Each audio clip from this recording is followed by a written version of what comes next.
Cuando la gente enfrenta problemas o tiene que hacer decisiones importantes, a menudo acude a otros buscando consejo acerca de lo que debe hacer. Si el problema es pequeño o familiar, puede que les pregunte a sus familiares o vecinos qué hacer. Pero cuando el problema es grande y habrá consecuencias a largo plazo, la gente a menudo busca un experto, alguien de quien se tenga la seguridad de que lo guiará con veracidad y autoridad sobre lo que se debe hacer. A lo largo de la historia de las Escrituras, Dios proveyó ese tipo de guía totalmente confiable a través de sus profetas. Esos hombres y mujeres aplicaron los pactos de Dios con autoridad a las situaciones que su pueblo enfrentaba. Esta es la tercera lección de nuestra serie Creemos en Jesús y la hemos titulado El Profeta. En esta lección veremos las formas en las que Jesús cumple el oficio de profeta aplicando con autoridad el pacto de Dios en nuestras vidas. Como mencionamos en la lección anterior, en el Antiguo Testamento Dios instituyó 3 oficios a través de los cuales administró su reino: los oficios de profeta, sacerdote y rey. Y en la etapa final del reino de Dios, la cual comúnmente llamamos la era del Nuevo Testamento, los 3 oficios encuentran su cumplimiento máximo en Cristo. Por esta razón, estudiar la importancia y función de estos 3 oficios a través de la historia puede ayudarnos a entender la presente administración de Jesús del reino de Dios, así como las bendiciones y obligaciones de sus seguidores fieles.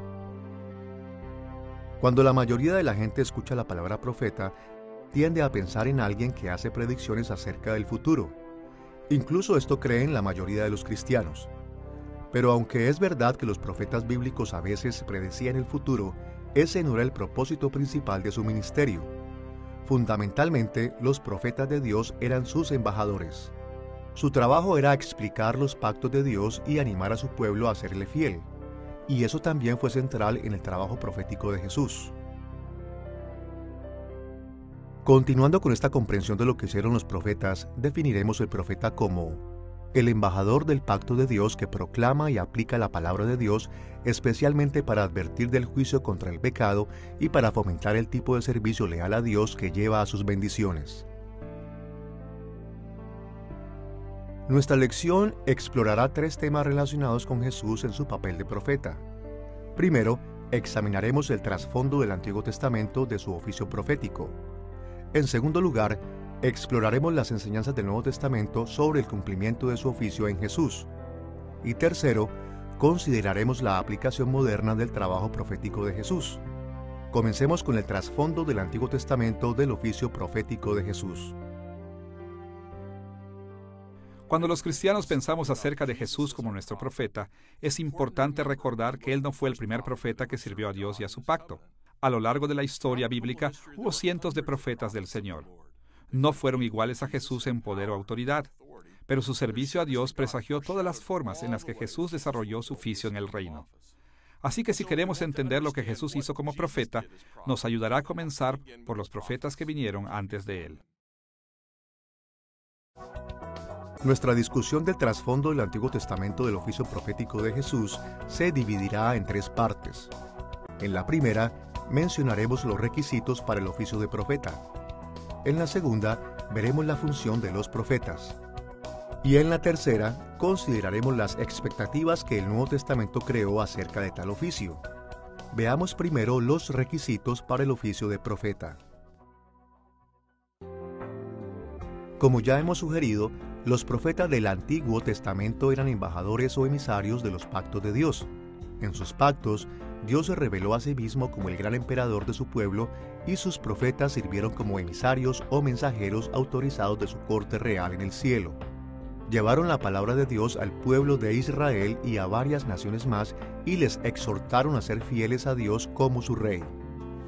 Por supuesto, muchas de las naciones alrededor de Israel también tenían sus propios profetas que eran semejantes a los verdaderos profetas de Dios de manera superficial. Pero estos falsos profetas usaban trucos, supersticiones y poderes demoníacos para representar a sus dioses falsos. En un mundo donde había muchos falsos profetas, era muy importante que los israelitas pudieran distinguir a los verdaderos profetas de Dios de los falsos profetas. Por esta razón, el Antiguo Testamento puso varios requisitos para los verdaderos profetas de Dios. Estos requisitos están mencionados en Deuteronomio capítulo 18 versículos 17 al 22, en donde Moisés escribió las siguientes palabras. Y Jehová me dijo, profeta les levantaré de en medio de sus hermanos como tú, y pondré mis palabras en su boca, y él les hablará todo lo que yo le mandare. El profeta que tuviere la presunción de hablar palabra en mi nombre, a quien yo no le haya mandado hablar, o que hablare en nombre de dioses ajenos, el tal profeta morirá. Si el profeta hablare en nombre de Jehová, y no se cumpliere lo que dijo, ni aconteciere, es palabra que Jehová no ha hablado. Con presunción la habló el tal profeta. No tengas temor de él. En este pasaje podemos ver por lo menos 4 requisitos de los verdaderos profetas de Dios. Tal como Moisés enseñó aquí, los verdaderos profetas fueron llamados por Dios. Les fue dada la palabra de Dios para decírsela a la gente. Demostraron su lealtad a Dios al hablar en su nombre de acuerdo a sus mandamientos, y la autenticidad de su ministerio fue demostrada por el cumplimiento de su mensaje. Nuestra exploración de los requisitos de los profetas del Antiguo Testamento se enfocará en cada uno de los 4 requisitos que Moisés mencionó. Primero, los verdaderos profetas tenían que ser llamados por Dios. Segundo, se les tenía que ser dada la palabra de Dios para que la predicaran. Tercero, tenían que ser leales a Dios solamente predicando de acuerdo a sus mandamientos. Y cuarto, su ministerio tenía que ser validado por el cumplimiento de su mensaje. Veremos cada uno de estos criterios en más detalle, comenzando con el hecho de que los verdaderos profetas eran llamados por Dios. En el Antiguo Testamento, Dios llamó a mucha gente para servirle como profeta. Este llamado no era una invitación, era una orden divina.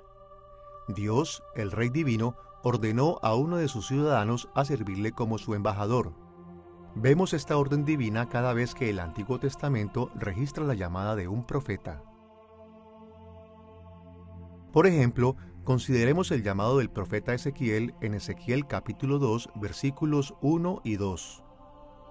Me dijo, Hijo de hombre, ponte sobre tus pies y hablaré contigo. Y luego que me habló, entró el Espíritu en mí y me afirmó sobre mis pies y oí al que me hablaba. Aquí vemos que cuando Dios le ordenó a Ezequiel pararse y escuchar la comisión, también envió su Espíritu para asegurarse de que Ezequiel cumpliera los requisitos. El llamamiento de un profeta era una oportunidad para que Dios ejerciera la toma de decisiones como Rey Celestial de su pueblo. Dios frecuentemente emitía esos llamados proféticos directamente al profeta, a menudo de manera audible. Dios directamente llamó a Samuel en 1 Samuel capítulo 3, a Isaías en Isaías capítulo 6, a Amós en Amós capítulo 7 y a Jeremías en Jeremías capítulo 1. Pero en otras ocasiones, Dios comisionó a profetas de manera indirecta al instruir a algún profeta que llamara a otro. Por ejemplo, en 1 de Reyes capítulo 19, versículo 16, Dios le mandó al profeta Elías comisionar a su sucesor Eliseo. Tal llamado también nos ayuda a entender la compañía de los profetas y los hijos de los profetas vista en lugares como 1 de Reyes capítulo 20 y 2 de Reyes capítulo 2, que eran grupos de profetas centrados alrededor de un profeta llamado divinamente. A pesar de que el llamamiento venía directamente del profeta de Dios o a través de un siervo autorizado de Dios, el llamado del profeta venía por iniciativa del Señor a final de cuentas. Sin este llamado sobrenatural nadie podía volverse profeta, sin importar sus buenas intenciones, devoción a Dios o conocimiento de la palabra de Dios. Además de ser llamados por Dios, los profetas del Antiguo Testamento tenían que recibir la palabra dada por Dios para decirla. El Espíritu Santo inspiraba a los profetas a decir lo que Dios les ordenaba. Los verdaderos profetas no podían decir otras cosas diferentes de las que profetizaban.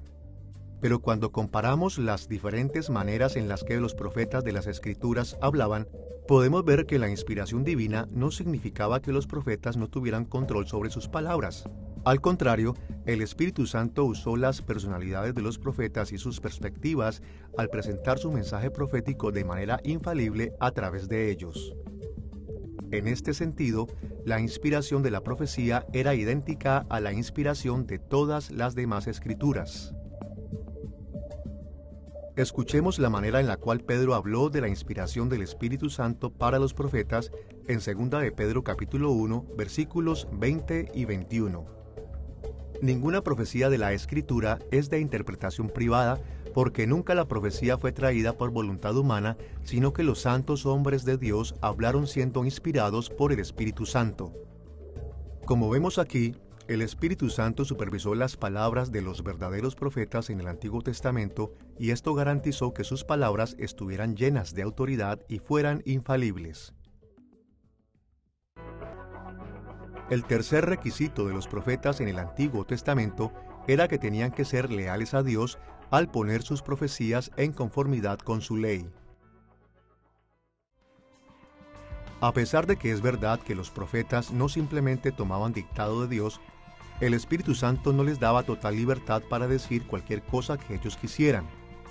No solo tenían que someterse a lo que Dios mandaba hablar, sino también tenían que asegurar que sus profecías estuvieran de acuerdo con la revelación existente de Dios, especialmente la que estaba registrada en las Escrituras.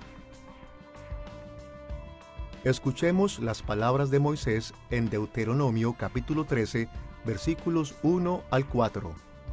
Cuando se levantare en medio de ti profeta, te anunciare señal o prodigios, y si se cumpliere la señal o prodigio que él te anunció, diciendo, vamos en pos de dioses ajenos, y sirvámosles, no darás oído a las palabras de tal profeta, ni al tal soñador de sueños. En pos de Jehová vuestro Dios andaréis, a él temeréis, guardaréis sus mandamientos y escucharéis su voz, a él serviréis y a él seguiréis. Moisés enseñó algo muy importante aquí. Aunque un profeta pudiera hacer milagros y predijera el futuro, debía ser rechazado si sus instrucciones transgredían los mandamientos de Dios. Vemos este mismo énfasis en Lamentaciones capítulo 2, versículos 13 y 14, en donde Jeremías se lamenta sobre el hecho de que los falsos profetas en Israel han llevado a la nación fuera de su rumbo. Jeremías dijo que estos profetas habían fallado en exponer el pecado, esto es, habían aprobado la transgresión de la ley de Dios en vez de hacer que la gente tomara responsabilidad en el pacto de Dios. Habían alentado la desobediencia y de esta manera habían demostrado que eran falsos profetas. Finalmente, el cuarto requisito de los profetas del Antiguo Testamento era que sus profecías tenían que ser validadas por su cumplimiento. Es decir, sus predicciones tenían que hacerse realidad. Escuchemos las palabras de Moisés en Deuteronomio capítulo 18, versículo 22. Si el profeta hablare en nombre de Jehová, y no se cumpliere lo que dijo, ni aconteciere, es palabra que Jehová no ha hablado. Con presunción la habló el tal profeta, no tengas temor de él. Todas las palabras de los profetas de Dios eran confiables porque transmitían de manera precisa la palabra de Dios, cuyo carácter y promesas de pacto son absolutamente dignas de confianza.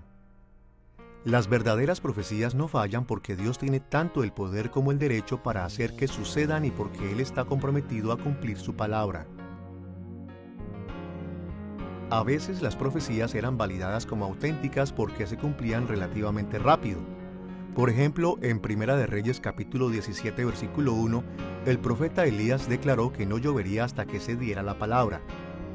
Y como vemos en Primera de Reyes capítulo 18, permaneció seco por 3 años antes de que Dios finalmente pusiera fin a la sequía.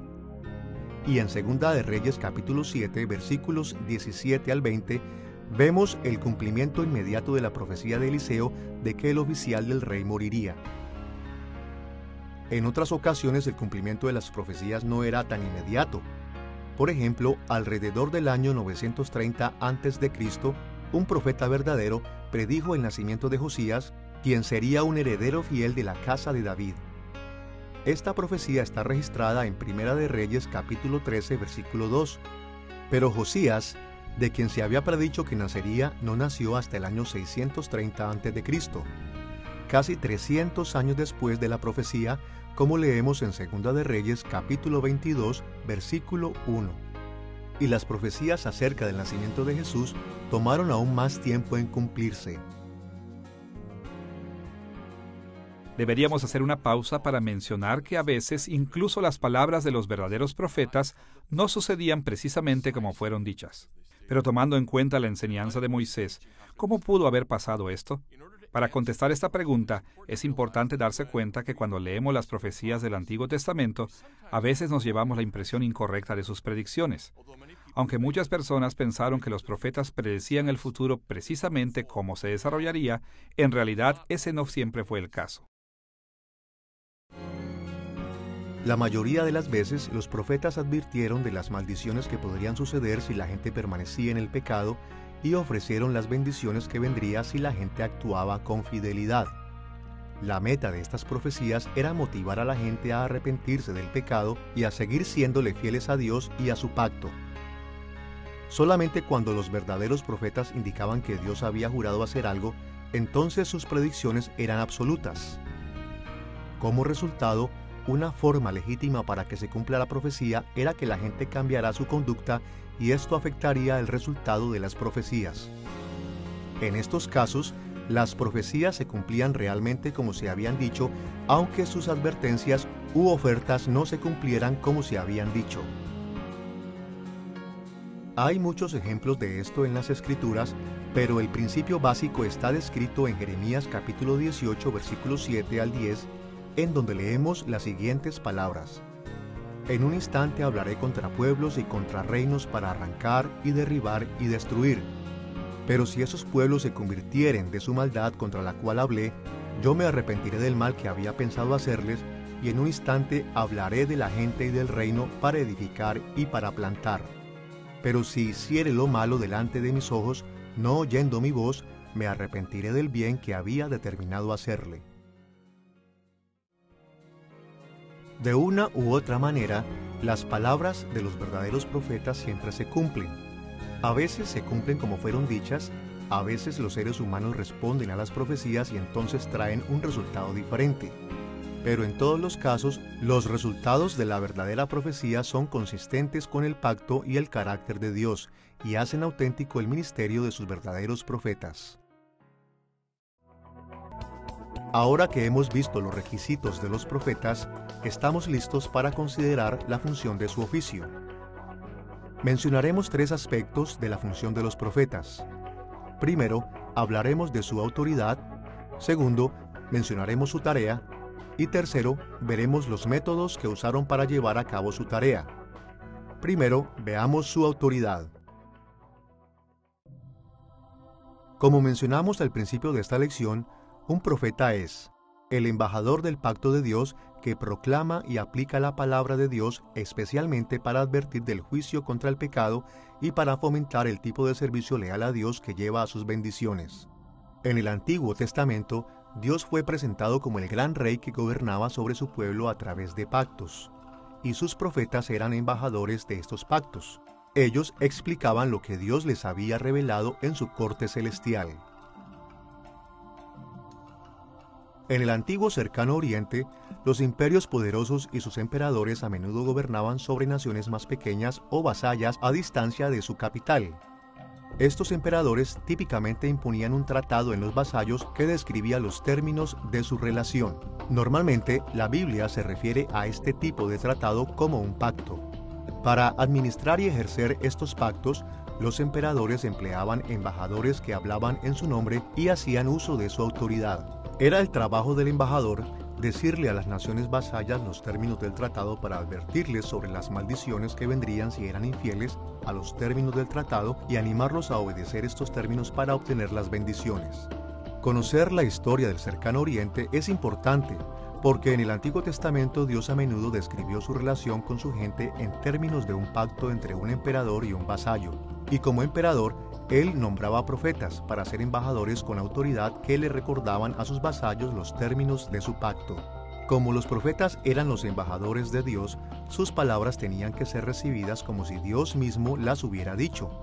El Espíritu Santo también inspiró a los profetas para que proclamaran correctamente los pensamientos de Dios y sus intenciones en respuesta a la gente de Israel. De esta manera, Dios aseguró que todos sus profetas siempre hablarían con autoridad y verdad cuando lo representaran a Él. Con este entendimiento de la autoridad profética en mente, reflexionemos acerca de la tarea que Dios le asignó a sus profetas.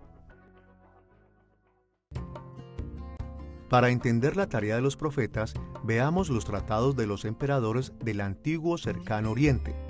Cuando los emperadores imponían sus pactos sobre los estados vasallos, estos tratados mostraban los detalles del arreglo entre ellos, enlistando la benevolencia de los emperadores en el pasado, es decir, las cosas buenas que el embajador había hecho por el vasallo, la lealtad del vasallo, incluyendo muchas reglas o estipulaciones que el vasallo requería hacer, así como las consecuencias que resultarían de la obediencia o desobediencia conforme a los términos del tratado, es decir, las bendiciones para el vasallo si obedecía los términos y los castigos, o maldiciones si el vasallo desobedecía. Dinámicas muy similares tomaban lugar en la relación entre Dios y su pueblo del pacto. Así que, como embajadores del pacto de Dios, a los profetas se les asignaba la tarea de recordarle al pueblo de Dios los detalles de su pacto y la de usar amenazas de juicio y ofrecer bendiciones para animarlos a obedecer sus términos. Cuando Israel estaba bien con Dios, los profetas les recordaban las consecuencias de sus acciones para animarlos a perseverar en fidelidad. Vemos ejemplos de esto en Jeremías capítulo 7, versículos 5 al 7, capítulo 21, versículo 12 y capítulo 22, versículos 4 y 5. Pero cuando Israel no estaba en buenos términos con Dios por desobediencia seria o prolongada a los términos del pacto, los profetas le acusaban de rebelión y deslealtad. Describían los pecados de Israel y le recordaban a la gente de las maldiciones del pacto para llevarlos al arrepentimiento. Vemos ejemplos de esto en Jeremías capítulo 8 y Amós capítulo 4, versículos 1 al 3. Y en muchos casos, los profetas incluso le ofrecían bendiciones a Israel si la nación cumplía con la exigencia del arrepentimiento. Encontramos este tipo de profecía en Joel capítulo 2, versículos 12 al 27 y en muchos otros lugares. Ahora que hemos visto la autoridad y la tarea de los profetas bíblicos, debemos mencionar brevemente los métodos que usaban para lograr su trabajo. Sin duda alguna, el método más común que los profetas utilizaban para lograr su tarea era hablar. Los profetas realizaban su trabajo principalmente proclamando las palabras de Dios a su pueblo. Acusaban a la gente de pecado, le exigían obedecer, la animaban a perseverar, le advertían sobre los juicios y le ofrecían bendiciones. Decían parábolas, predecían el futuro, oraban e incluso intercedían por el pueblo de Dios.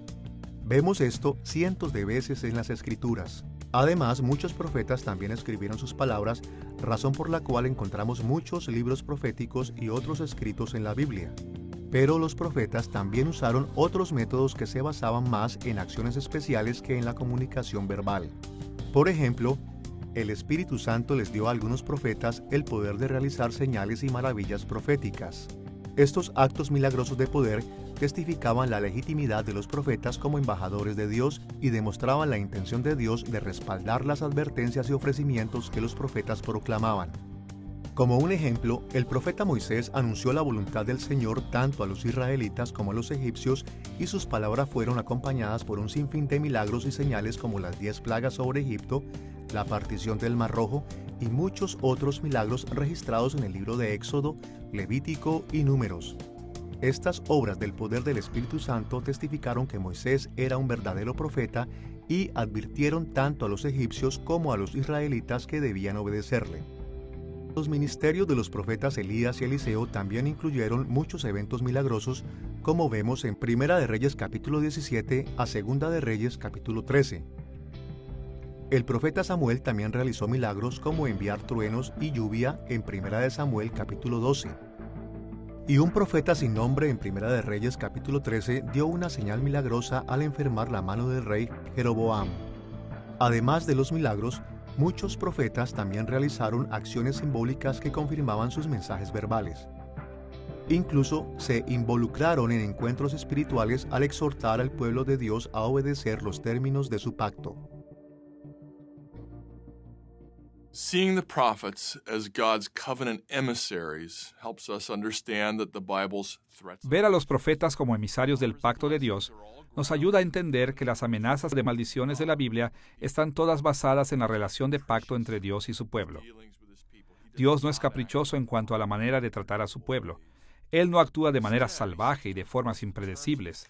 En vez de eso, busca que se cumplan los términos de su pacto, y tales términos no son un secreto. Él nos ha dado su ley por su gracia y ha enviado embajadores para mostrar cómo aplicarla a nuestras circunstancias cambiantes. Dios hace más fácil que su pueblo conozca lo que Él requiere porque Él quiere que lo sigamos en fidelidad, para experimentar sus bendiciones y que logremos las metas de su reino. Ahora que hemos visto los requisitos y funciones del oficio de profeta, enfoquémonos en las expectativas que el Antiguo Testamento creó para los ministerios proféticos del futuro. Las expectativas del Antiguo Testamento para el futuro oficio de profeta eran básicamente de dos tipos.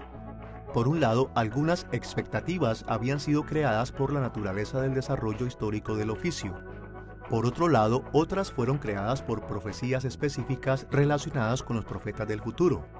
Veremos ambos tipos de expectativas, comenzando con aquellas basadas en el desarrollo histórico del oficio de profeta.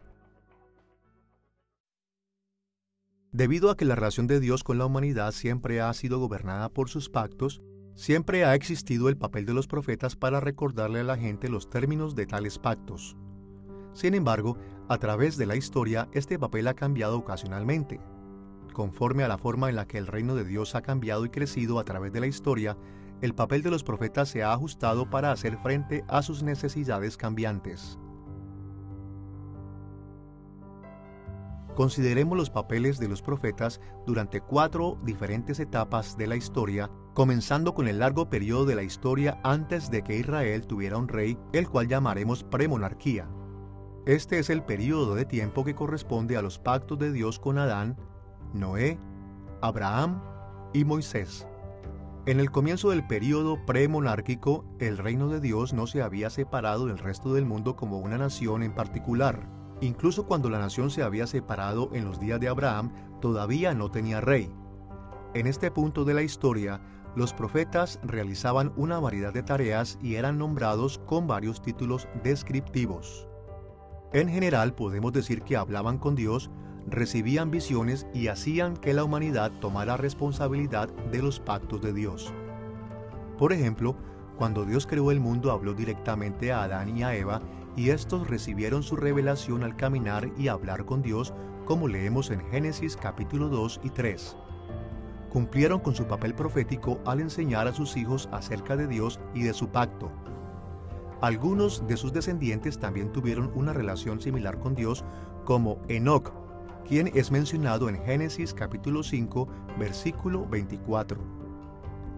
En los días de Noé, Dios habló directamente con él, como leemos en Génesis capítulo 6 al 9. Pero también llamó a Noé a profetizar el pacto del juicio en contra del mundo porque habían pecado tan grandemente contra él, como Pedro enseñó en 2 de Pedro capítulo 2 versículo 5. Más allá de esto, Noé realizó la acción realmente profética de construir el arca y llenarla con animales para confirmar su mensaje. Dios también habló directamente con Abraham y le reveló sus planes para el futuro. A través de sus conversaciones con Dios y de la comunicación que tuvo de aquellas conversaciones con otras personas, Abraham también desempeñó un papel profético, el cual es mencionado en lugares como Génesis capítulo 20, versículo 7. Los descendientes de Abraham, Isaac, Jacob y José también sirvieron como profetas de Dios. Recibieron sueños y visiones de Dios y también visitas angelicales. Cada uno de los profetas hizo que la gente tomara responsabilidad del pacto de Dios al proclamarles su palabra a ellos y al exhortarlos a ser fieles al Señor. En los días de Moisés encontramos otro periodo significativo de actividad premonárquica. De acuerdo a Números capítulo 12, versículo 6, Moisés mismo era el profeta prominente de este tiempo. En este punto de la historia, Dios le dio a su pueblo un pacto escrito en la forma de los 10 mandamientos y del libro del pacto en Éxodo capítulo 20 al 23, y se volvió la responsabilidad de Moisés administrar este pacto explicándoselo a la gente, gobernándolos de acuerdo a sus términos y exhortándolos a ser fieles a Dios para recibir las bendiciones del pacto en vez de las maldiciones del pacto. Otros profetas contemporáneos de Moisés y posteriores a él continuaron realizando estas funciones, aunque ninguno con tanto alcance y tanta influencia como el ministerio de Moisés. Mientras que el oficio de profeta había sido extremadamente amplio durante la premonarquía, se formalizó claramente en los días de la monarquía, cuando la nación de Israel se había asentado en la tierra prometida y estaba viviendo bajo el reinado de un rey. El período monárquico comenzó con Saúl, el primer rey de Israel, pero está más asociado con el sucesor de Saúl, David y sus descendientes. Durante el período monárquico, el oficio de profeta se enfocó en los lugares centrales de poder, especialmente en la corte del rey y la ciudad de Jerusalén, y el número de profetas aumentó. Con el rey como el punto de enfoque del pueblo vasallo de Dios, el trabajo del profeta de recordarle a la gente los términos del pacto de Dios fue logrado comúnmente a través del contacto directo con el rey. Durante este periodo, el rol primario de los profetas era recordarles a los reyes y a sus cortes del deber de la nación de servir a Dios fielmente. Por ejemplo, Primera y Segunda de Reyes y Segunda de Crónicas registran muchas interacciones entre los profetas y los reyes de Israel y Judá. Aún así, los profetas continuaron hablándole a la gente, recordándole los requerimientos del pacto del Señor y de las consecuencias de su conducta. Los profetas también fueron mandados de las naciones vecinas para vivir en paz con Israel y Judá. Tristemente, los reyes y el pueblo de Israel y de Judá no obedecieron a los profetas, y como resultado fueron eventualmente sujetos a la maldición del pacto del exilio de la tierra prometida. El reino del norte de Israel fue exiliado en el año 723 o 722 a.C. y fue hecho prisionero en Siria. El reino del sur de Judá fue exiliado en el año 587 o 586 a.C. y hecho prisionero en Babilonia. El oficio de profeta continuó estando orientado hacia los reyes del pueblo de Dios incluso durante el exilio. Pero en esta etapa de la historia no había rey, así que el énfasis era restaurar al rey y al reino para el pueblo de Dios. Para lograr su meta, los profetas animaron al pueblo de Dios a arrepentirse de su pecado y a regresar a la fidelidad del pacto para que Dios les diera sus bendiciones. Los profetas también proclamaron que si la gente volvía a Dios, Él los fortalecería en el mantenimiento de su pacto para que no cayeran bajo la maldición.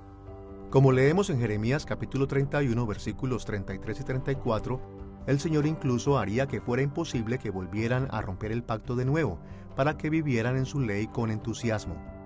A lo largo de su ministerio, los profetas esperaban persuadir a Dios de restaurar su reino en la tierra prometida bajo el reinado de un descendiente justo de David. Con el paso del tiempo, el período del exilio llegó a un final parcial durante el período de la restauración. Esta era posterior al exilio, comenzó alrededor del año 539 o 538 a.C. Todavía no había rey en Israel o en Judá en este momento, pero Jerusalén y el templo fueron eventualmente reconstruidos y muchas familias regresaron a vivir a la tierra prometida. Aún había relativamente pocos profetas en este momento. Algunos profetas fieles como el profeta Ageo y Zacarías mantuvieron su vista en los líderes y la población general para animarlos a ser fieles a Dios. Exhortaron a la nación a ser fieles durante los intentos de restauración para que Dios los guiara hasta que se terminara de completar. Desafortunadamente, la gente no escuchó las advertencias proféticas y los esfuerzos de restauración flaquearon. Durante este periodo de restauración, las expectativas del reino eran que Dios eventualmente cumpliría las promesas que le hizo a David, regresando a uno de sus herederos al trono de Judá. Vemos esta esperanza expresada en lugares como Zacarías capítulo 12 y 13. En el comienzo la esperanza era que la obediencia del pueblo movería a Dios para bendecirlos. Pero al flaquear la restauración, la esperanza se volvió que, con el tiempo, Dios tendría compasión de su pueblo a pesar de su pecado y restauraría el reino por el bien de su propio nombre. Siguiendo el desarrollo histórico del oficio de profeta, podemos ver que los profetas siempre fueron embajadores con autoridad a quienes se les había dado la tarea de hacer que el pueblo de Dios se hiciese responsable de su pacto. Y esta coherencia creó una expectativa particular para los ministerios proféticos del futuro. Específicamente, al indicar que los futuros profetas de Dios también serían sus emisarios con autoridad, cuyo trabajo sería recordarle a su pueblo de la benevolencia que Dios tuvo hacia ellos y la lealtad que Él requería de ellos y de las consecuencias en cuanto a bendiciones y maldiciones. Pero también hubo expectativas creadas por las maneras en que el oficio de profeta cambiaba con el tiempo. En el comienzo, los profetas de Dios no estaban asociados cercanamente con el oficio de rey. Pero una vez que Israel tuvo un rey, vemos que el rol de profeta estuvo estrechamente ligado al oficio real y que cada vez que cambios sustanciales afectaban el oficio de rey, hubo repercusiones en el oficio de profeta. Así que las expectativas para el oficio de profeta en el período del Nuevo Testamento tenían que estar trazadas principalmente desde la última etapa de la historia del Antiguo Testamento, es decir, la restauración posterior al exilio, cuando el pueblo de Dios estaba esperando todavía un regreso davídico al trono. En particular, la expectativa era que los futuros profetas proclamarían y acompañarían al rey mesiánico escoltando la nueva era de fidelidad al pacto de Dios. Además de las expectativas del Antiguo Testamento para los profetas futuros, que estaban basadas en el desarrollo histórico del oficio, también había expectativas creadas por profecías específicas relacionadas con los profetas del futuro. Hay demasiadas profecías en el Antiguo Testamento acerca de los profetas del futuro como para mencionarlas todas. Así que para los fines de esta lección, limitemos nuestra discusión a solamente 3. La primera que mencionaremos es la esperanza de que Dios cumpliría en su debido tiempo la profecía del exilio de que un profeta especial será el mensajero del Señor mismo. De acuerdo a Isaías capítulo 40 versículos 3 al 5, un profeta especial anunciaría que el Señor vendría a conquistar a todos sus enemigos y a restaurar la monarquía davídica. Y una vez que este mensajero apareciera, la restauración sería inminente. Segundo, la gente también seguía esperando un profeta final como Moisés, que se levantaría para guiar a la gente en justicia, tal como Moisés hizo en el período premonárquico. Recordemos las últimas palabras del Señor a Moisés en Deuteronomio capítulo 18, versículo 18. Profeta les levantaré de en medio de sus hermanos como tú, y pondré mis palabras en su boca, y él les hablará todo lo que yo le mandare. En cierto nivel, el pueblo de Dios siempre esperó que su Señor enviaría un profeta como Moisés. Tristemente, ningún profeta del Antiguo Testamento pudo demostrar que tenía los mismos dones espirituales que Moisés poseía o traer todas las bendiciones del pacto de Dios. Pero en los días de la restauración se tuvo la renovada esperanza de que Dios finalmente estaba a punto de enviar este profeta a restaurar el reino. Tercero, había una expectativa de que cuando el reino estuviera totalmente restaurado en el futuro, también habría una restauración de la profecía. Los falsos profetas serían purgados de la tierra y el número de profetas verdaderos incrementaría. Tal como la restauración que el profeta Zacarías describió en el capítulo 13, versículo 2 de su libro, y en aquel día, dice Jehová de los ejércitos, quitaré de la tierra los nombres de las imágenes y nunca más serán recordados. Y también haré cortar de la tierra a los profetas y al espíritu de inmundicia. Además, la gente todavía estaba esperando el cumplimiento de la profecía de Joel acerca de la multiplicación de los verdaderos profetas de Dios que se ocuparían de todas las bendiciones del pacto de Dios. Escuchemos lo que Joel profetizó en Joel capítulo 2, versículos 28 y 29. Y después de esto, derramaré mi espíritu sobre toda carne, y profetizarán vuestros hijos y vuestras hijas. Vuestros ancianos soñarán sueños, y vuestros jóvenes verán visiones. y también sobre los siervos y sobre las siervas derramaré mi espíritu en aquellos días. Estos días futuros, a los cuales Joel se refirió con el término aquellos días, eran los últimos tiempos. Los últimos días, cuando Dios establecería su reino sobre toda la tierra y se derramarían sus máximas bendiciones en su pueblo.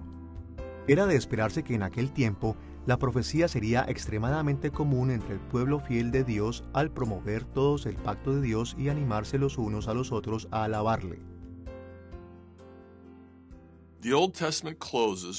El Antiguo Testamento cierra con un Israel en desorden y con poca esperanza para el éxito inmediato del reino. Aún así, los fieles en Israel mantuvieron la confianza de que Dios eventualmente cumpliría todas las expectativas del Antiguo Testamento para su reino y que lograría esto en parte a través del oficio de profeta. Y como veremos, eso es exactamente lo que pasó en el ministerio de Jesús. Habiendo investigado el trasfondo en el Antiguo Testamento de las responsabilidades y del ministerio que Dios le dio a sus profetas, estamos listos para ir hacia nuestro segundo tema principal, el cumplimiento del oficio profético en la persona de Jesús. El Nuevo Testamento pone claro que Jesús es el máximo profeta. Él está perfectamente calificado para servir como el embajador con autoridad del pacto de Dios. Él ejecuta perfectamente las funciones del oficio y en él se cumplen todas las expectativas proféticas del Antiguo Testamento. Nuestra discusión del cumplimiento de Jesús de la función profética se enfocará en las mismas categorías que usamos para describir a los profetas del Antiguo Testamento y su trabajo, específicamente los requisitos, función y expectativas del oficio.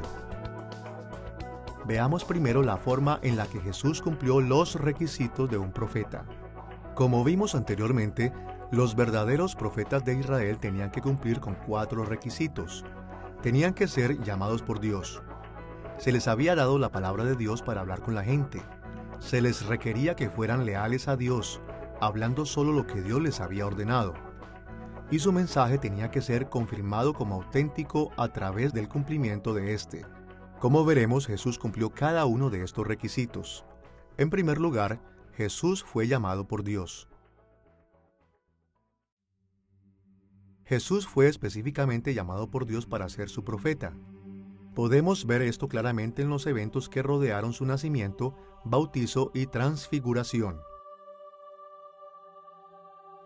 Escuchemos las palabras del profeta Simeón en el nacimiento de Jesús en Lucas capítulo 2, versículos 30 al 35. Porque han visto mis ojos tu salvación, la cual has preparado en presencia de todos los pueblos, luz para revelación a los gentiles, y gloria a tu pueblo Israel. He aquí, este está puesto, para señal que será contradicha para que sean revelados los pensamientos de muchos corazones.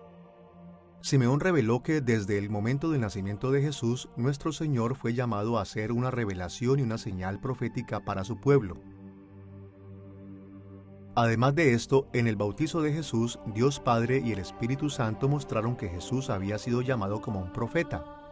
En Mateo capítulos 3 y 4, Marcos capítulo 1 y Lucas capítulos 3 y 4, Dios Padre habló de manera audible y el Espíritu Santo apareció como una paloma para mostrar que Jesús era el Hijo de Dios que había sido nombrado para un ministerio especial.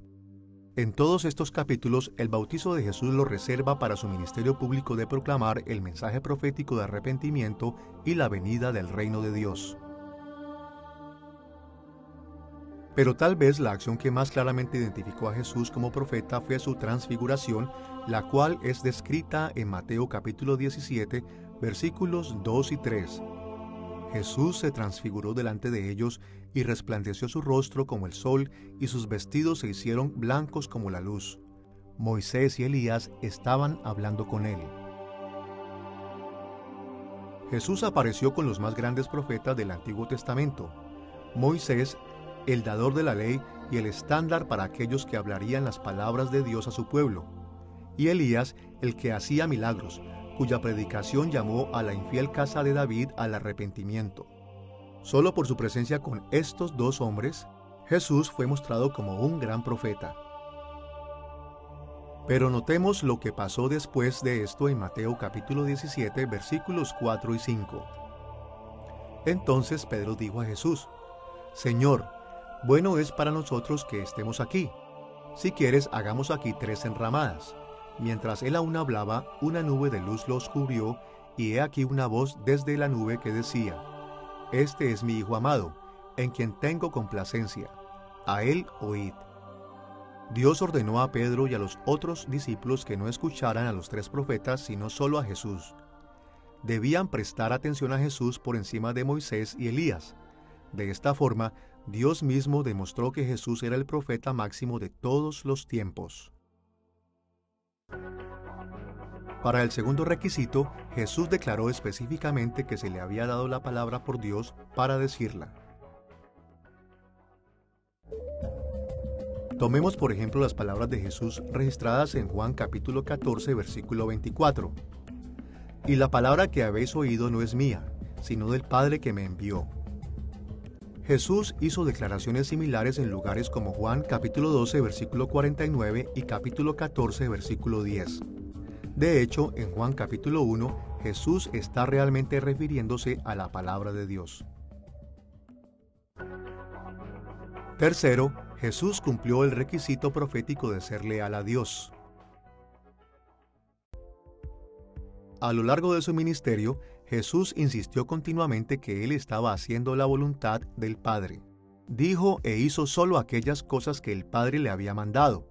Vemos esto en muchos lugares como en Juan capítulo 5, versículos 19 y 30 y capítulo 8, versículo 28. Jesús también dejó claro que todas sus palabras y acciones eran consistentes con aquellas de los profetas que habían venido antes de él. Por ejemplo, habló de manera aprobatoria acerca del ministerio de Juan el Bautista en Mateo capítulo 11, versículos 9 al 14. Afirmó al profeta Jonás en Mateo capítulo 12, versículos 38 y 45. Inauguró su propio ministerio en Lucas capítulo 4, clamando cumplir lo dicho en Isaías capítulo 61 y prometió la llegada de un profeta ungido. De hecho, Jesús afirmó repetitivamente y constantemente la verdad y validez continua de las Escrituras del Antiguo Testamento. Como dijo en Mateo capítulo 5, versículo 17, «No penséis que he venido para abrogar la ley o los profetas. No he venido para abrogar, sino para cumplir». De esta y de otras formas, Jesús mostró que todo lo que dijo e hizo fue una demostración de lealtad total a Dios. Finalmente, Jesús también cumplió los requisitos de que sus mensajes proféticos fueran validados por su cumplimiento. A menudo, los evangelios prueban el estatus de Jesús como un profeta auténtico, señalando que sus profecías fueron cumplidas.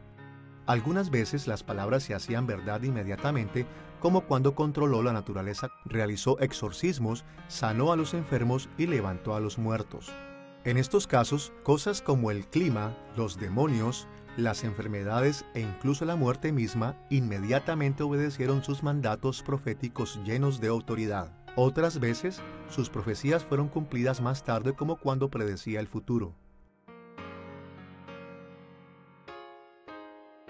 Por ejemplo, en Juan capítulo 18, versículo 9, Juan proveyó este comentario: «Para que se cumpliese aquello que había dicho, de los que me diste no perdí ninguno».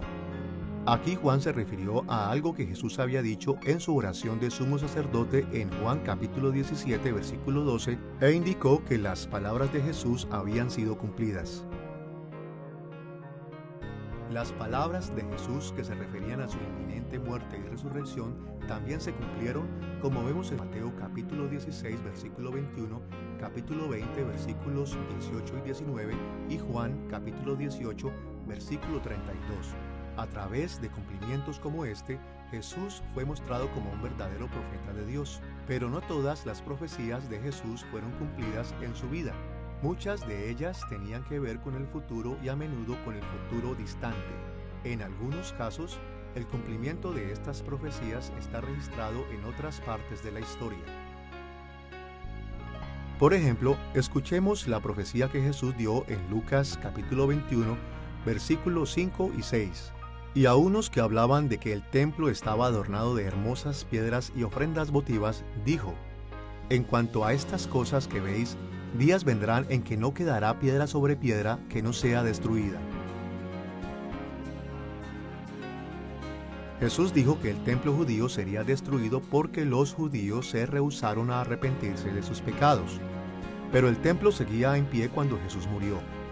Fue destruido poco después, cuando los romanos saquearon a Jerusalén en el año 70 después de Cristo. Obviamente, no todas las profecías de Jesús han sido cumplidas. Por ejemplo, Él no ha regresado a consumar el reino de Dios, pero lo hará. De hecho, podemos y debemos estar totalmente confiados de que Jesús cumplirá todas sus promesas con el tiempo, porque en cada caso podemos evaluar sus profecías con las Escrituras y el resto de la historia. Sus palabras siempre han sido confirmadas como auténticas por su cumplimiento. Y como sus palabras siempre han sucedido en el pasado, podemos esperar también que se vuelvan realidad en el futuro. Habiendo visto que Jesús cumplió los requisitos del oficio profético, estamos listos para ver su cumplimiento de la función de ese oficio. Como hemos dicho a través de esta lección, los profetas eran los embajadores del pacto de Dios, explicaban su voluntad a su pueblo, le exhortaban a arrepentirse de su rebelión y los animaban a servir a Dios lealmente.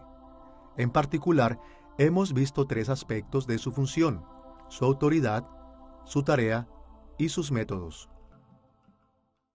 En este punto de nuestra lección, describiremos la función de Jesús como profeta haciendo un paralelo de la función de los profetas del Antiguo Testamento. Primero, veremos la autoridad de Jesús para representar a Dios. Segundo, veremos que su tarea era similar a la de los profetas del Antiguo Testamento. Y tercero, mostraremos que sus métodos eran similares a los de ellos. Veamos primero la autoridad de Jesús para representar a Dios. El Nuevo Testamento deja muy claro que Jesús tenía autoridad para hablar en nombre de su Padre. Vemos esto en pasajes como Juan capítulo 7, versículos 16 al 19, capítulo 12, versículos 49 y 50, y capítulo 14, versículo 24. En estos pasajes, Jesús habló con una autoridad que le había sido delegada por Dios Padre. Como Jesús le dijo a las multitudes en Jerusalén en Juan capítulo 7, versículos 16 al 19. Mi doctrina no es mía, sino de aquel que me envió. El que habla por su propia cuenta, su propia gloria busca. Pero el que busca la gloria del que le envió, éste es verdadero y no hay en él injusticia. La autoridad de Jesús venida del Padre también es evidente en su enseñanza de que cualquiera que lo recibiera a él también recibiría al Padre, y cualquiera que lo rechazara también rechazaría al Padre. Esto es claro en muchos pasajes como en Mateo capítulo 10 versículo 40, Marcos capítulo 9 versículo 37, Lucas capítulo 9 versículo 48 y Juan capítulo 13 versículo 20 y capítulo 12 versículo 44. A manera de ejemplo, escuchemos las palabras de Jesús en Lucas capítulo 10, versículo 16. El que me desecha a mí, desecha al que me envió. Aquellos que se alejan de la persona y mensaje del mensajero autoritativo de Dios con el tiempo reconocerán la autenticidad de su mensaje. Pero, tristemente, para ese entonces pueden ya haber perdido la oportunidad de responder. Escuchemos el relato de la confrontación de Jesús con sus oponentes en Juan capítulo 8, versículos 26 al 28. Muchas cosas tengo que decir y juzgar de vosotros, pero el que me envió es verdadero. Y yo, lo que he oído de él, esto hablo al mundo. Pero no entendieron que les hablaba del Padre. Les dijo pues Jesús: Cuando hayáis levantado al Hijo del Hombre, entonces conoceréis que yo soy, y que nada hago por mí mismo, sino que según me enseñó el Padre, así hablo. Con este entendimiento de la autoridad profética de Jesús en mente, estamos listos para ver la tarea que le fue dada a Jesús para cumplir. Como hemos notado antes, dado que los profetas eran los embajadores del pacto de Dios, Se les asignó la tarea de recordarle al pueblo de Dios los detalles de su pacto y de animarlos a obedecer sus términos. Y en su papel como profeta, esta tarea también le fue asignada a Jesús. Vemos esto especialmente en la manera en que Jesús anunció las buenas noticias de que las etapas finales del reino de Dios estaban llegando. Primero, en todas sus enseñanzas acerca del reino de Dios, Él proclamó la verdad del reinado de Dios y su autoridad, y por lo tanto afirmó la existencia del pacto de Dios con su pueblo.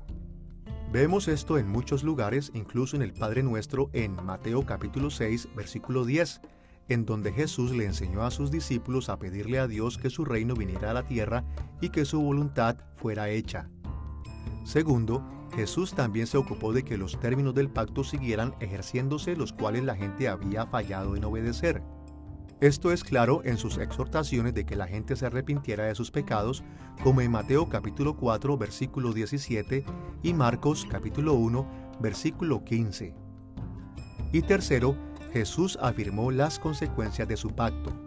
Por ejemplo, en las 7 advertencias de Mateo capítulo 23, Jesús exhortó al pueblo de Dios a obedecer a Dios para evadir su juicio.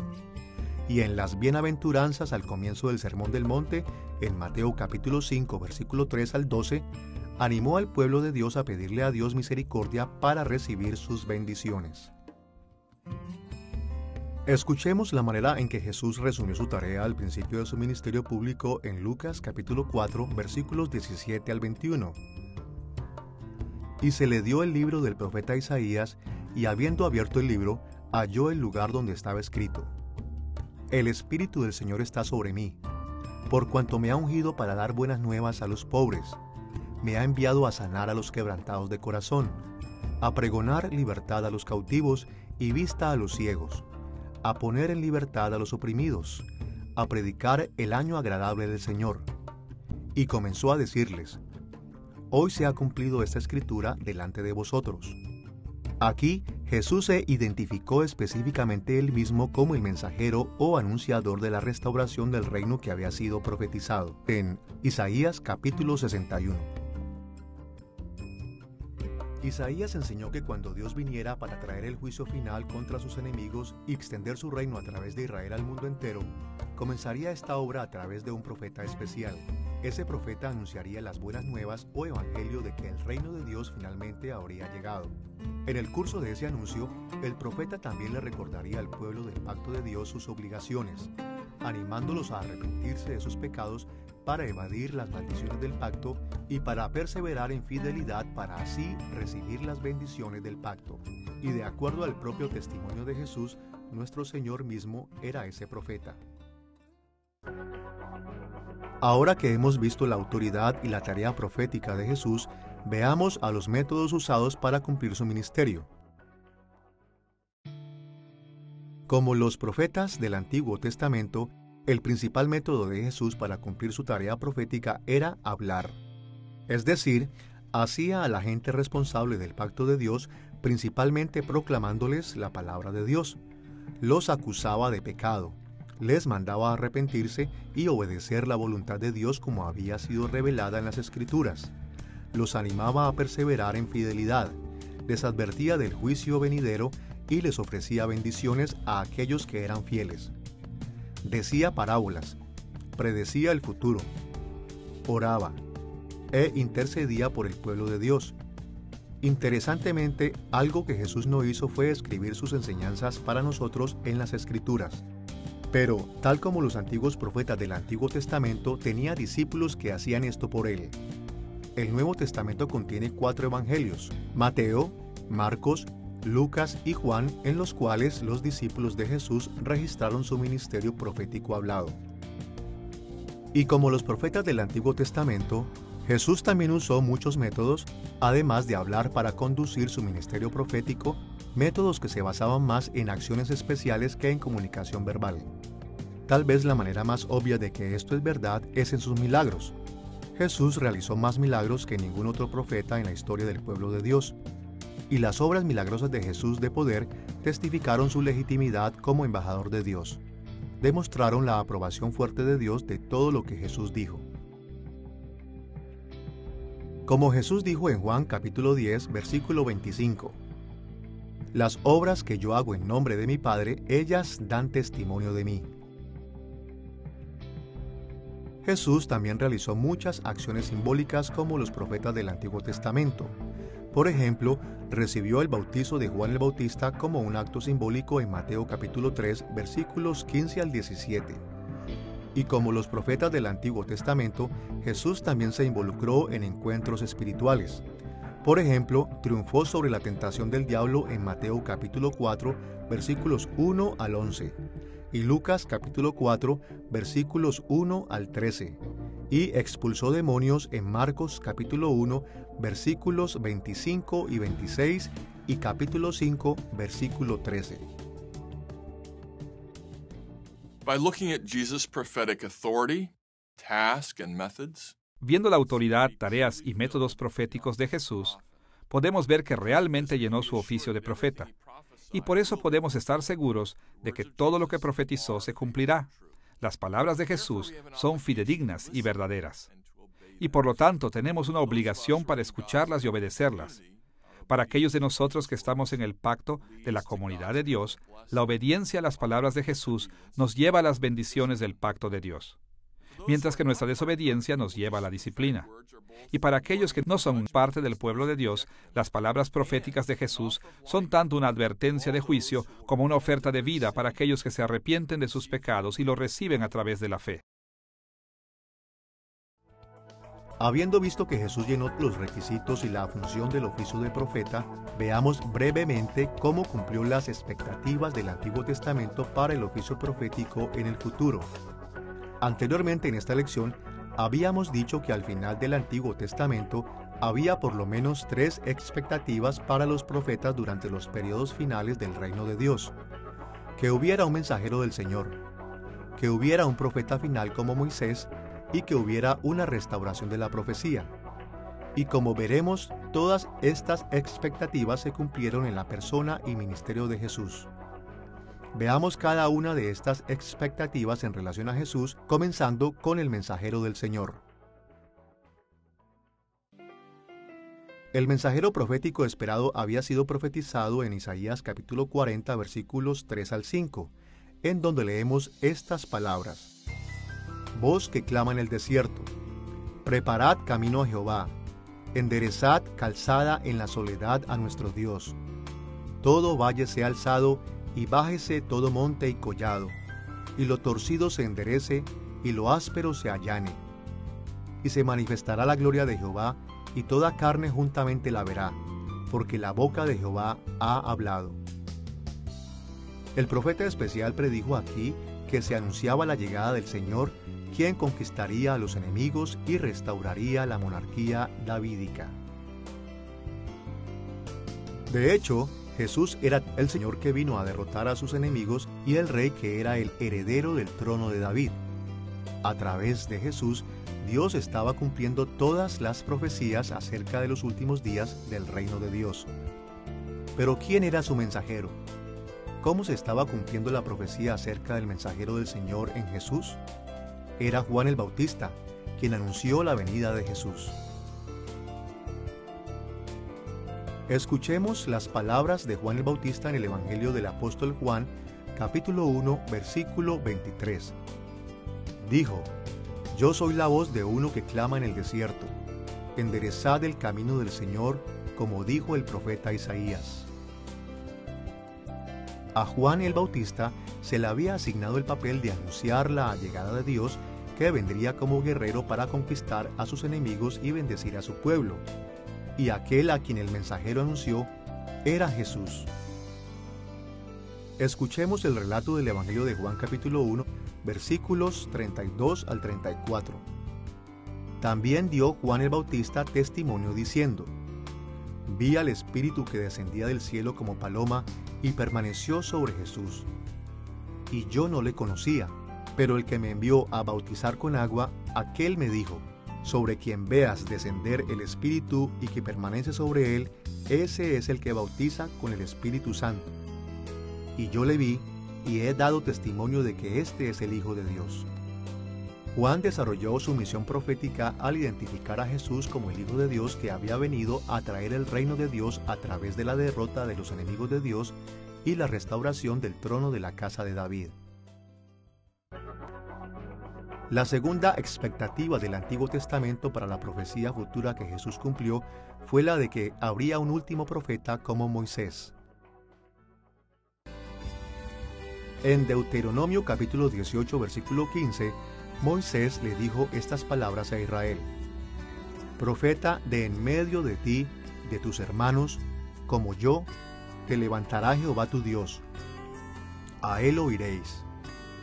En Hechos capítulo 3, versículos 22 y 23, Pedro explícitamente enseñó que Jesús era aquel profeta como Moisés a quien el Antiguo Testamento había anticipado. Jesús realizó milagros en una escala que no había sido vista desde Moisés. Profetizó con gran conocimiento más que ninguno desde Moisés. Conoció a Dios cara a cara como Moisés. Y Jesús aseguró que todos aquellos que respondieran con fe a su enseñanza profética serían contados como guardianes perfectos del pacto y por lo tanto heredarían las bendiciones totales del reinado del pacto de Dios. Como leemos en Hebreos capítulo 3, versículos 5 y 6. Y Moisés a la verdad fue fiel en toda la casa de Dios como siervo, para testimonio de lo que se iba a decir. Pero Cristo como hijo sobre su casa, la cual casa somos nosotros, si retenemos firme hasta el fin la confianza y el gloriarnos en la esperanza. De hecho, el Nuevo Testamento enseña que Jesús no fue únicamente el más grande profeta desde Moisés, sino el más grande profeta de todos los tiempos. Hebreos capítulo 1 versículos 1 y 2 enseña que antes de Jesús, la actividad de Dios a través de sus profetas se desarrolló a lo largo de un gran periodo de tiempo e incluyó una variedad de formas y aproximaciones. Pero en estos días de la restauración del reino de Dios, Dios ha usado incluso una revelación más grande a través de su Hijo, el profeta más grande de todos. Como vemos en Juan capítulo 1 versículo 18 y capítulo 14 versículo 9, Jesús es la más completa y la más clara revelación de la identidad del Padre, de su voluntad y salvación. De hecho, de acuerdo a Juan capítulo 1 versículo 14, Jesús es la mismísima palabra de Dios encarnada. El significado de Jesús como el cumplimiento del oficio profético no puede ser enfatizado de más. Él es la más clara y la más pura revelación de la voluntad y propósitos del Padre, revelando tanto los mandatos de Dios y las promesas de Dios para la restauración de su pueblo. La tercera manera en que vemos las expectativas del Antiguo Testamento para las profecías cumplidas en Jesús tiene que ver con la restauración de la profecía. Como hemos visto, el Antiguo Testamento anticipó un día en el cual los profetas falsos serían eliminados y los profetas verdaderos serían extremadamente frecuentes dentro del pueblo de Dios. Y a través de Jesús, esta expectativa comenzó a hacerse realidad. Con respecto a la multiplicación de los verdaderos profetas, esto comenzó cuando Jesús le ordenó a muchos de sus apóstoles predicar la palabra con poder alrededor del mundo. Y continuó en el día del Pentecostés cuando Él derramó su espíritu sobre la iglesia, con el resultado de que todos empezaron a profetizar en lenguas. Escuchemos la descripción de este evento en Hechos capítulo 2, versículo 4, seguida por la explicación de Pedro en Hechos capítulo 2, versículos 14 al 17. Y fueron todos llenos del Espíritu Santo y comenzaron a hablar en otras lenguas según el Espíritu les daba que hablasen. Entonces Pedro les habló diciendo: Varones judíos, y todos los que habitáis en Jerusalén, esto os sea notorio, y oíd mis palabras. Esto es lo dicho por el profeta Joel. Y en los postreros días, dice Dios, derramaré de mi espíritu sobre toda carne, y vuestros hijos y vuestras hijas profetizarán. En la iglesia primitiva, Jesús envió a su espíritu para fortalecer a la iglesia para la profecía. Aunque muchas iglesias modernas a menudo debaten la presencia de tal profecía, nadie puede dudar de que este fuera un ministerio poderoso y prevalente que Jesús usó para establecer su iglesia en los primeros días de su reino. Pero, ¿qué podemos decir acerca de la falsa profecía? ¿Cómo se cumplió en Jesús la expectativa del Antiguo Testamento del final de la falsa profecía? Después de todo, muchos pasajes del Nuevo Testamento identifican la falsa profecía como un problema para la iglesia que sigue sucediendo. Vemos esto en Mateo capítulo 7, versículo 15 y capítulo 24, versículos 11 y 24. Segunda de Pedro capítulo 2, versículo 1. Primera de Juan capítulo 4, versículo 1. Y otros pasajes. Bueno, la respuesta es de dos maneras. Por un lado, la profecía falsa comenzó a ser restringida por la multiplicación de los verdaderos profetas, cuyo trabajo era descubrir y condenar la profecía falsa. Escuchemos la enseñanza de Pablo sobre este asunto en 1 Corintios capítulo 14, versículo 29. Asimismo, los profetas hablen 2 o 3 y los demás juzguen. Pablo dejó claro que uno de los trabajos de los verdaderos profetas de la iglesia era sacar de raíz y censurar a los falsos profetas. Por otro lado, es claro que la profecía falsa es un problema continuo, pero con el tiempo Jesús se deshará completamente de los falsos profetas y de sus palabras. Cuando Él regrese con su juicio y consume su reino, destruirá a todos los falsos profetas finalmente e irrevocablemente. Hasta que llegue ese momento, nosotros vivimos en la tensión de saber que Jesús ha inaugurado su reino y comenzó a restringir la profecía falsa, pero que todavía no ha llevado a cabo el juicio que terminará la profecía para siempre. Jesus is perfectly qualified for the office of prophet. He faithfully and truly performed. Jesús está perfectamente calificado para el oficio de profeta. Él desarrolló fiel y verdaderamente las funciones de profeta y cumple las expectativas del Antiguo Testamento para el oficio de profeta. Y estas son buenas noticias. En el Antiguo Testamento, Dios le promete a su pueblo que un día un profeta como Moisés surgiría para guiar al pueblo hacia la fidelidad al pacto. Y ahora, en Jesús, la promesa está siendo cumplida. Por esa razón, reconocemos y honramos a Jesús como el más grande profeta de todos los tiempos. Escuchamos y creemos sus palabras, y nos sometemos y obedecemos sus enseñanzas. Y hacemos esto con la confianza de que su palabra profética es segura, y que nos va a llevar a un gozo eterno de las bendiciones del pacto de Dios. Habiendo examinado tanto el trasfondo del Antiguo Testamento como el cumplimiento del oficio profético del Nuevo Testamento, estamos listos para ir hacia nuestro tercer tema, la aplicación moderna del trabajo profético de Jesús.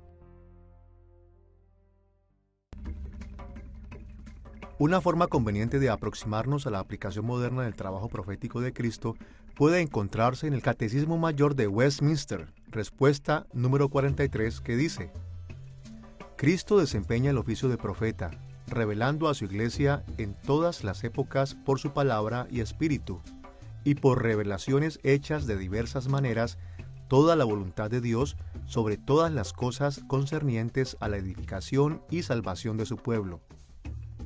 En esta respuesta, el Catecismo resume el trabajo profético de Cristo en términos de su revelación a la iglesia, y menciona por lo menos dos aspectos de la obra reveladora de Cristo.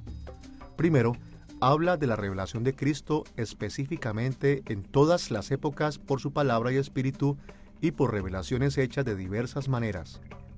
Y segundo, identifica el contenido de la revelación profética de Cristo, a saber, toda la voluntad de Dios sobre todas las cosas concernientes a la edificación y salvación de su pueblo. Como el resumen ofrecido por el Catecismo Mayor de Westminster es tan útil, lo usaremos como modelo para nuestra propia aplicación moderna del trabajo profético de Jesús. Primero, consideraremos la extensión de la revelación profética que recibimos de Cristo y sus implicaciones para nuestras vidas. Y segundo, nos enfocaremos en el contenido de la revelación profética que recibimos de Cristo y las obligaciones que pone sobre nosotros. Reflexionemos primero en la extensión de la revelación que recibimos de nuestro profeta, Cristo. Cuando el Catecismo dice que Cristo provee la revelación de su iglesia en todas las épocas por su palabra y espíritu y por revelaciones hechas de diversas maneras, afirma la verdad bíblica de que Cristo es el que nos habla a nosotros a través de todas las Escrituras y la profecía verdadera. Jesús habló muchas palabras proféticas, pero también envió a su Espíritu Santo para inspirar a los profetas verdaderos anteriores y posteriores, quienes llevaron sus propios ministerios de varias maneras. Y lo más importante de inferir de este proceso es que toda la Biblia, tanto el Antiguo como el Nuevo Testamento, es la palabra profética de Cristo a la Iglesia. Ahora bien, parecerá extraño pensar que toda la Biblia es la palabra de Cristo. Después de todo, Jesús no escribió ningún libro de las Escrituras. E incluso en los Evangelios, además de algunas de las cosas que dijo, no hay muchas cosas. Pero esta ha sido la enseñanza consistente a través de la historia de la Iglesia. Por ejemplo, el padre de la Iglesia primitiva, Orígenes, escribió que el trabajo profético de Jesús es la inspiración de las Escrituras en el prefacio de su trabajo sobre los principios, escrito en el comienzo del siglo III. Escuchemos lo que dijo. Al decir palabras de Cristo, no nos referimos solo a lo que dijo cuando se hizo hombre, pues antes de ese momento, Cristo, el Verbo de Dios, estaba en Moisés y los profetas. Además, después de su ascensión al cielo, Él habló con sus apóstoles. Las palabras de Orígenes, que han sido afirmadas a través de la historia de la Iglesia, afirman que las Escrituras en todas sus partes son la palabra profética de Cristo, y esta idea es enteramente bíblica. La Biblia enseña que el ministerio profético de Jesús realmente precede su encarnación y su ministerio terrenal porque inspiró a los profetas del Antiguo Testamento. Escuchemos las palabras del apóstol Pedro en 1 de Pedro capítulo 1, versículos 10 y 11. Los profetas que profetizaron de la gracia destinada a vosotros, inquirieron y diligentemente indagaron acerca de esta salvación, escudriñando qué persona y qué tiempo indicaba el Espíritu de Cristo que estaba en ellos, el cual anunciaba de antemano los sufrimientos de Cristo y las glorias que vendrían tras ellos. Pedro enseñó que Cristo envió al Espíritu Santo para inspirar y motivar a los profetas del Antiguo Testamento mientras estudiaban y se maravillaban del cumplimiento de las promesas de redención de Dios. En ese sentido, todo el Antiguo Testamento es la palabra de Cristo. De la misma manera en que el ministerio profético de Cristo comenzó antes de su ministerio terrenal, también continuó después de que ascendió al cielo, porque Jesús también envió a su Espíritu a inspirar a los apóstoles y a los demás escritores del Nuevo Testamento en su trabajo. Como Jesús dijo en Juan capítulo 16, versículos 13 al 15, el Espíritu de verdad os guiará a toda la verdad. Todo lo que tiene el Padre es mío, por eso dije que tomará de lo mío y os lo hará saber. Es importante reconocer que toda la Biblia es la palabra de Dios para nosotros porque afirma que todo libro de las Escrituras tiene autoridad y es relevante para la vida de la Iglesia moderna. Recibir a Cristo como nuestro profeta es recibir todas sus palabras como revelaciones del reino de Dios y su pacto, incluyendo tanto el Antiguo como el Nuevo Testamento. No podemos estar satisfechos con solo seguir lo que dice Jesús en los Evangelios o incluso todo el Nuevo Testamento. Tenemos que leer, entender y obedecer todo en la Biblia porque es la palabra de Cristo para nosotros. Ahora bien, por supuesto que tenemos que hacer esto de maneras que estén de acuerdo con los cambios históricos importantes. Por ejemplo, revelaciones recientes como el Nuevo Testamento nos muestra cómo entender y aplicar las revelaciones anteriores como el Antiguo Testamento. Pero el principio básico se mantiene sin cambios. Toda la Biblia es la palabra de Cristo para su Iglesia, en todas las épocas. Con este entendimiento de la extensión de la revelación profética de Cristo en mente, reflexionemos en el contenido de la revelación profética que recibimos de Cristo y las obligaciones que pone sobre nuestras vidas.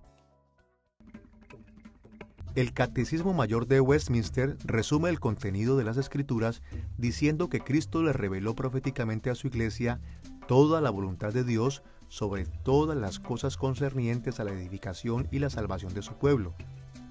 Ahora bien, en un sentido, esta es una afirmación muy amplia que afirma que las Escrituras son suficientes. Pero cuando las vemos en el trasfondo específico del oficio de profeta de Cristo, nos ayuda a ver que la Biblia completa fue entregada a nosotros por Cristo, el jefe de los emisarios del pacto de Dios, para que nos instruyera acerca de los términos de su pacto. y para motivarnos a evitar sus maldiciones y a buscar sus bendiciones a través de la obediencia fiel. La voluntad de Dios, entonces, como los términos de su pacto y su aplicación para nuestras vidas. Y nuestra edificación es nuestro entendimiento apropiado de los términos de ese pacto, mientras que nuestra salvación consiste en las bendiciones del pacto. The whole Bible is God's covenant word to his people. And since Christ is La Biblia entera es la palabra del pacto de Dios con su pueblo. Y como Cristo es Dios, la Biblia entera es también su palabra. Por ejemplo, Jesús frecuentemente afirmó la validez perpetua del Antiguo Testamento, y cerca del final de su ministerio, prometió enviar al Espíritu Santo a sus apóstoles originales para que pudieran escribir y autorizar escrituras adicionales, las cuales tenemos ahora en el Nuevo Testamento. Jesús también le enseñó a sus seguidores cómo aplicar las estipulaciones del pacto de Dios en su propia época, y les motivó a obedecer la voluntad de Dios para que recibieran las bendiciones del pacto y evadieran el juicio divino. Como Pablo escribió más tarde, todas las escrituras han sido dadas a la Iglesia para equiparnos, para servir y obedecer a nuestro Señor. En línea con estas ideas, nos enfocaremos en dos aspectos del contenido de la revelación profética en las Escrituras. Primero, describiremos cómo un entendimiento profético de su oficio de profeta puede ayudarnos a interpretar todas las Escrituras para que seamos edificados con respecto a la voluntad de Dios. Y segundo, describiremos cómo un entendimiento apropiado del oficio profético de Cristo puede guiarnos a someternos a las Escrituras para que recibamos las bendiciones del pacto de la salvación. Empecemos con la idea de que el papel de Cristo como profeta tiene implicaciones en la forma en la que interpretamos las Escrituras. En el antiguo cercano Oriente, la gente reconocía su obligación de responder al mensaje que los emperadores enviaban a través de sus embajadores. Las consecuencias de ignorar estos mensajes eran serias. Lo mismo es verdad acerca de la revelación de Dios. Cuando Dios revela su voluntad a su pueblo, espera que escuchemos sus palabras para que entendamos lo que requiere y le respondamos en obediencia para que recibamos nuestra salvación. Vistas de esta forma, las palabras de las Escrituras que Cristo dio a través del Espíritu Santo no son solo las perspectivas de alguien sobre situaciones o verdades que ilustran. Son mensajes del pacto del gran Rey y requieren una respuesta obediente. Como leemos en Hebreos capítulo 2 versículos 2 y 3. Porque si la palabra dicha por medio de los ángeles fue firme, y toda transgresión y desobediencia recibió justa retribución, ¿cómo escaparemos nosotros si descuidamos una salvación tan grande? La cual, habiendo sido anunciada primeramente por el Señor. Aquellos que rechazan la palabra de Jesús están destinados a sufrir las maldiciones eternas del pacto. Pero aquellos que reciben su mensaje en fe y obediencia, reciben las bendiciones del pacto de salvación y vida eterna. Como la palabra de Cristo en las Escrituras siempre ha tenido la intención de administrar el pacto de Dios a su pueblo, la mejor manera de interpretarlas es de acuerdo a la estructura del pacto. Como hemos visto, los elementos básicos de su estructura son la benevolencia de Dios hacia nosotros, la lealtad que requiere de nosotros, las consecuencias de las bendiciones para la obediencia y las maldiciones para la desobediencia prometidas. Como hemos visto antes en esta lección, estos elementos fueron prominentes a lo largo del Antiguo Testamento antes de que Jesús naciera. Los apóstoles de Cristo también escribieron acerca de estos temas frecuentemente después de la ascensión de Cristo al cielo. Y más allá de esto, podemos ver los mismos temas en el ministerio profético de Cristo durante su ministerio terrenal. Por ejemplo, Jesús habló acerca de la benevolencia de Dios en pasajes como Mateo capítulo 5 versículos 45 y capítulo 6 versículos 26 al 33. Enseñó la expectativa de la lealtad humana, como vemos en Mateo capítulo 25, versículos 14 al 30. Y enfatizó las consecuencias que siguen a las respuestas humanas, como vemos en Lucas capítulo 13, versículos 1 al 8 y capítulo 12, versículos 35 al 38. Mantener estas estructuras del pacto en mente al leer la Biblia nos ayudará a entender el significado de todas las Escrituras. Sea que estemos leyendo narrativas históricas o poesía, o literatura de sabiduría, o epístolas, o trabajos de profecía, siempre debemos hacernos preguntas como: ¿cómo revela este pasaje la benevolencia de Dios hacia su pueblo? ¿Cómo revela la lealtad que requiere su pueblo? ¿Qué dice acerca de las maldiciones que vienen sobre aquellos que rehúsan ser fieles? ¿Qué bendiciones nos ofrece para aquellos que escuchamos y obedecemos? Todo lo que las Escrituras enseñan se relaciona con la benevolencia de Dios, su favor y su ayuda. A los requisitos y las leyes que espera que nosotros cumplamos por lealtad a Él, y a las consecuentes recompensas por la obediencia y castigos por la desobediencia.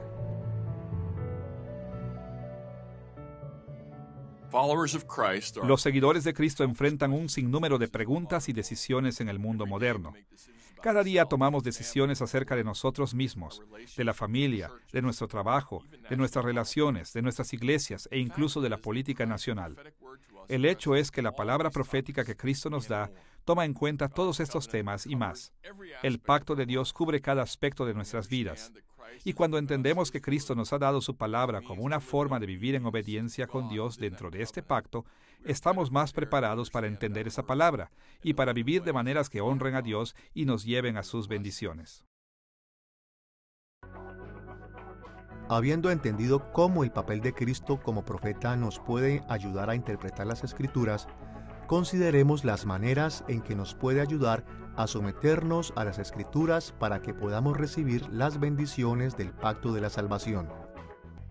Hay muchas maneras en que podemos resumir nuestra obligación a someternos a la voluntad revelada de Dios en las Escrituras, y veremos varias de ellas a través de esta serie. Pero en esta lección queremos verlas desde la perspectiva del oficio de Cristo como profeta. Nos enfocaremos en dos ideas que los profetas normalmente enfatizan: el arrepentimiento del pecado para evadir las maldiciones del pacto y la fe en Dios para obtener las bendiciones del pacto. Veamos primero el arrepentimiento. Como recordaremos, una de las primeras funciones de los profetas en el Antiguo Testamento era amenazar con las maldiciones del pacto para llevar a los pecadores al arrepentimiento. Y esto también es parte del ministerio de Jesús en el Nuevo Testamento. Escuchemos cómo Mateo resumió la predicación de Jesús en Mateo capítulo 4, versículo 17. Desde entonces comenzó Jesús a predicar y a decir: arrepentíos, porque el reino de los cielos se ha acercado. De hecho, este tema puede ser encontrado a lo largo del Antiguo y Nuevo Testamento. Es uno de los más comunes en todas las Escrituras. Y como cada pedacito de las Escrituras revela la voluntad de Dios hacia nosotros, el arrepentimiento de aquellas fallas en nuestra manera de vivir, de acuerdo a su lealtad, es aplicar legítimamente todo el texto. Como todos sabemos, el arrepentimiento es el acto de alejarnos de la rebelión en contra de Dios y someternos a su voluntad. Nos alejamos de nuestro pecado y en el mismo movimiento regresamos hacia Dios en fe. El arrepentimiento inicial toma lugar cuando los hombres y mujeres vienen a Cristo en fe salvadora. Escuchamos la palabra del Evangelio y nos arrepentimos de nuestros pecados, pero también es verdad que el arrepentimiento debe ocurrir a lo largo de la vida cristiana. El reformador protestante Martín Lutero captó esta idea en la primera de sus famosas 95 tesis, escrita en el año 1517 después de Cristo. Escuchemos lo que dijo. Cuando nuestro Señor y amo Jesucristo dijo: arrepintaos, quiso que la vida entera de los creyentes fuese de arrepentimiento. Lutero reconoció que los seres humanos caídos constantemente pecamos y por lo tanto incluso los creyentes necesitamos hacer del arrepentimiento una práctica diaria. Una forma de animar el arrepentimiento es seguir el modelo de Jesús y los profetas del Antiguo Testamento, proclamando los términos del pacto de Dios.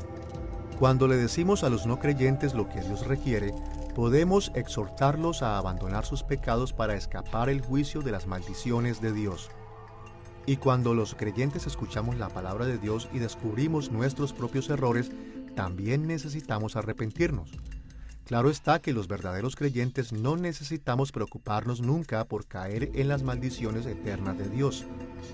Jesús se aseguró de ello cuando murió en la cruz por nosotros.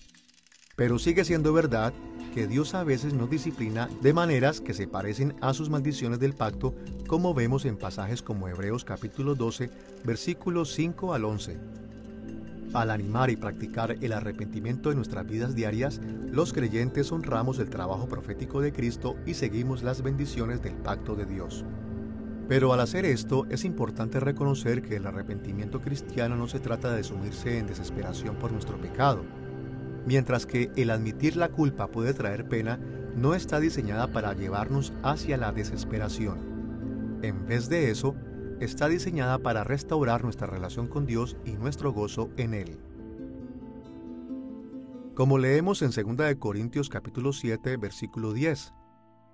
La tristeza que es según Dios produce arrepentimiento para salvación, de que no hay que arrepentirse, pero la tristeza del mundo produce muerte. Habiendo entendido el arrepentimiento del pecado, veamos el tema de la fe en Dios. Jesús y otros profetas bíblicos animaron la fe continua en Dios y la obediencia de su pacto para que sus audiencias recibieran las bendiciones de Dios. Y este principio también se aplica a los cristianos modernos. Si esperamos recibir las bendiciones de la salvación cuando su reino venga en su totalidad, es importante perseverar en la fe y demostrar nuestra fe obedeciendo el pacto de Dios.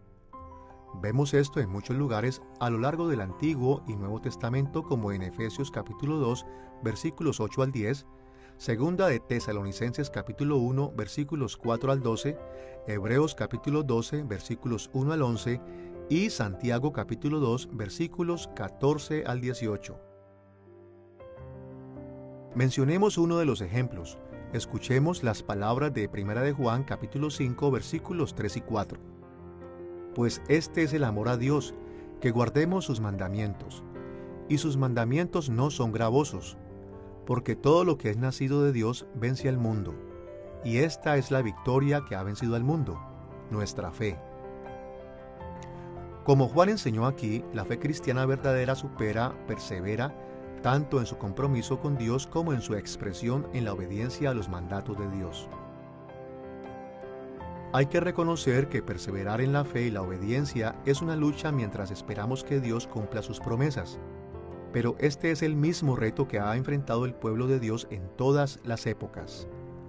Fue verdad en el Antiguo Testamento, el Nuevo Testamento y a lo largo de la historia de la Iglesia. Pero sabemos que las promesas de Dios son seguras y que finalmente Cristo regresará a terminar lo que comenzó. Un día nuestra fe será totalmente justificada cuando Jesús regrese y recibamos las bendiciones totales que Él ha profetizado. El arrepentimiento será una cosa del pasado y nuestra fe será recompensada. En ese momento viviremos todos en el reino cumplido y perfecto de Dios en la tierra, disfrutando todas las bendiciones de su pacto. Pero hasta entonces, nuestras vidas en el pacto con Dios tienen que estar caracterizadas por el arrepentimiento del pecado y por perseverar en la fe.